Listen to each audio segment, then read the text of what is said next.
और सभी को जय मसीह की। आप सभी ने बैलगाड़ी तो देखी होगी और बैलगाड़ी में जो बैल रहते हैं वो दोनों बैल आगे रहते हैं और जो गाड़ी या कार्ट रहती है वो पीछे रहती है। लेकिन मैं चाहती हूँ आप 2 मिनट के लिए कल्पना करिए, अगर इसको हम उल्टा कर दें तो क्या होगा। अगर बैलों को पीछे कर दें और जो गाड़ी है उसको आगे कर दें तो क्या होगा। मैं आपको बताती हूँ।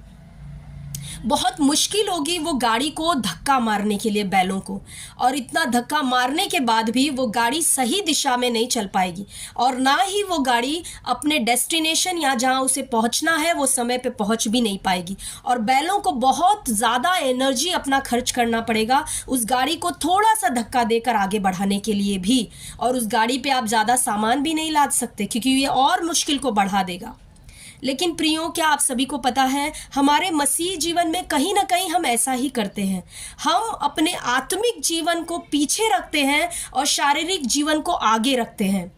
हमें लगता है, और इसीलिए क्या होता है हमारे जीवन में तकलीफें हम देखते हैं। हमारी जीवन की जो गाड़ी है वो धक्के मार मार कर चल रही है, वो मुसीबतों से घिरी है, समस्याएं हैं हमारे जीवन में, कंफ्यूजन है, हमें सही रास्ता नहीं दिखता है, हम कहीं सफलता नहीं पा रहे हैं, आशीषों को जीवन में नहीं देख रहे हैं। उसका कारण है, एक ही कारण है प्रियो, कि हमने अपने जीवन की गाड़ी को सही ऑर्डर में नहीं रखा है।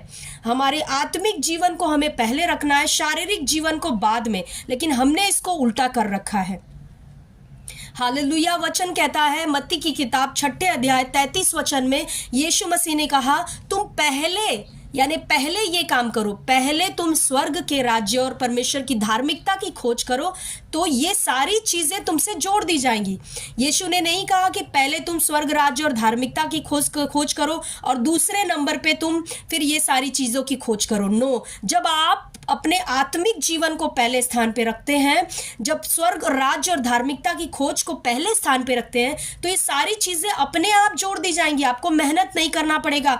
आप जिन चीजों के लिए भाग दौड़ कर रहे हो, अपने जीवन के हालात को सुधारने के लिए, परिस्थितियों को बदलने के लिए, वो आपको कुछ करना नहीं पड़ेगा। अपने आत्मिक जीवन को अगर आपने पहले रखना शुरू कर दिया, आगे रखना शुरू कर दिया, तो आपको शारीरिक जीवन चलाने के लिए कोई मेहनत नहीं करनी पड़ेगी।